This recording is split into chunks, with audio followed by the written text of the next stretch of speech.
think the Pacific Ocean is that way. No, I think it's that way. Well, maybe we should just, ask somebody for directions. Who would we ask? A woolly mammoth? Hey, if Thomas Jefferson wants a woolly mammoth, we're gonna find him a woolly mammoth. Excuse me, you're looking for the Pacific Ocean? Yeah? It's that way. Oh, I'm gonna follow her.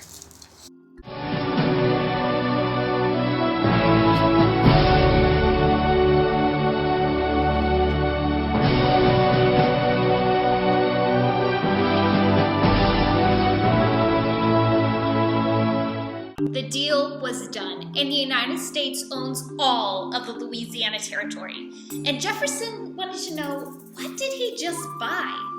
Jefferson persuaded Congress to fund an expedition into the western lands, one that would have the latest and greatest technology available. The expedition had a few objectives. Americans really did not know what was out this way. So the expedition would map out the terrain as they traveled, and they would collect information on the new plants and animals they encountered. Jefferson actually believed that woolly mammoths still might walk the earth, so he was hoping that the expedition would find one. But the most important objective was to find a water route that would cut across the entire continent. Yep, they were still looking for the Northwest Passage. Give up, guys. It's not there, and it's not gonna magically appear, so stop looking for it.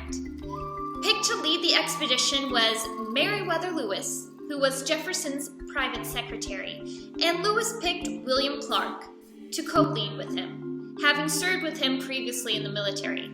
The ability to work together as a team would be crucial to the expedition's success.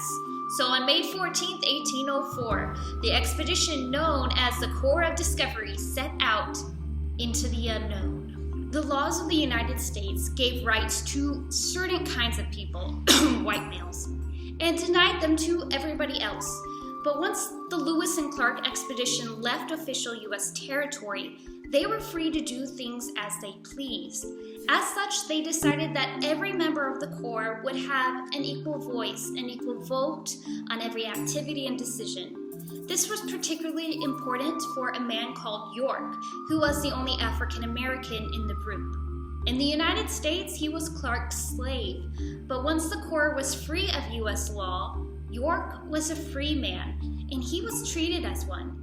He quickly became a very highly valued member of the team. Many Native American tribes never saw dark skin quite like York's before, and they treated him as if he were some kind of magical being or a god, while others believed he was covered in mud and they tried to wash it off of him.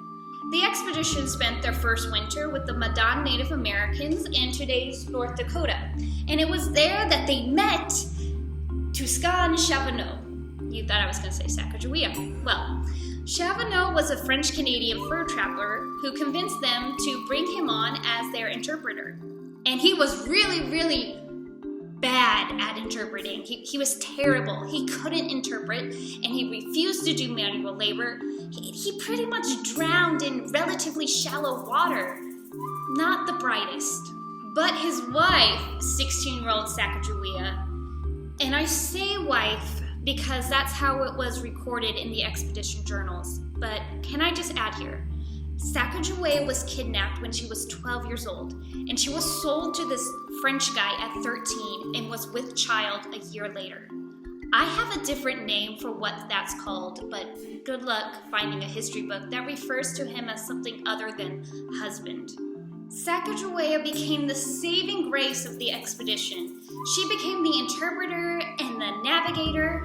She also got a vote and was allowed to make her own decisions. She was the expert on the terrain, and she saved the lives and property of various Corps members on more than one occasion. She was highly respected and was considered a leader among the team. Did you know that there are more statues of Sacagawea than any other woman from American history?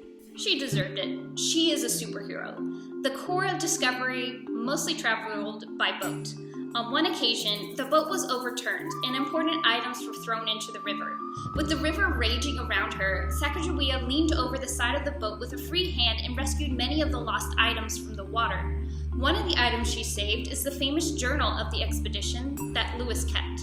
And if that's not impressive enough, she did all that while holding her own baby in her other arm. She gave birth to a baby boy on the expedition. His name was Jean-Baptiste, but acquired the nickname Pompey in honor of the Roman general.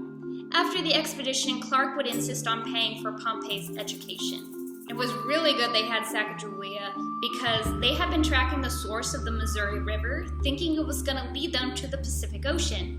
Nope, it was the Rocky Mountains, and with winter approaching, they needed horses to get over those mountains fast.